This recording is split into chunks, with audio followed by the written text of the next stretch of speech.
అంజనానందనం వీరం జానకీ శోకనాశనం కపీసమక్ష హంతారం వందే లంకా భయంకరం.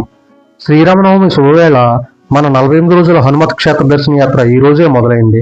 రాముడికి హనుమంతుడు ఎలాగైతే నీడలా తోడుంటాడో మన ప్రయాణంలో కూడా ఆ ఆంజనేయపుత్రుడే మనల్ని నడిపించబోతున్నాడు. ఈ మొదటి రోజున మనం ఉన్నది అమీన్పూర్ శ్రీ వాణినగర్ రోడ్ నెంబర్ 30లోని శ్రీ అభయాంజనేయ స్వామి సన్నిధిలో. భాగ్యనగర్కు రణగొండ ధోనులకు దూరంగా అమీన్పూర్ చెరువుగట్టున అచ్చమైన పల్లెటూరు వాతావరణంలో ఈ ఆలయం వెలసింది. సాయంత్రం వేళ ఆ చెరువు నుండి వచ్చే చల్లని గాలిని పీలుస్తూ ప్రకృతి ఒడిలో కూర్చుని హనుమాన్ చాలీసా చదువుతూ ఉంటే మనసులోని అలజడి అంతా మాయమై ఒక తెలియని ప్రశాంతత ఆవహిస్తుంది. ఇక్కడ స్వామివారు అభయముద్రతో నేనున్నాను అన్న ధైర్యాన్ని ఇస్తూ అత్యంత తేజోవంతంగా కొలువై ఉన్నారు.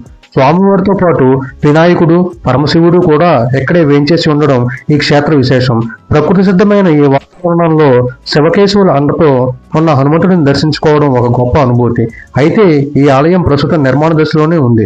ఒక అద్భుతమైన క్షేత్రంగా ఇది రూపుదిద్దుకోవాలి అంటే ఇక్కడికి భక్తజన సందోహం పెరగాలి. ఆలయ అభివృద్ధి కోసం ఇప్పటికే ఒక కమిటీ ఏర్పడి విశేష కృషి చేస్తోంది. మనందరం ఈ క్షేత్రం దర్శించి స్వామి కృపకు పాత్రలు అవడమే కాకుండా ఈ ఆలయ పునర్నిర్మాణంలో భాగస్వామ్యం అవుదాం. అప్పుడే ఈ ప్రశాంత నిలయం ఒక గొప్ప ఆధ్యాత్మిక కేంద్రంగా విరాజిల్లుతుంది. మొదటి రోజు దర్శనం పూర్తయింది.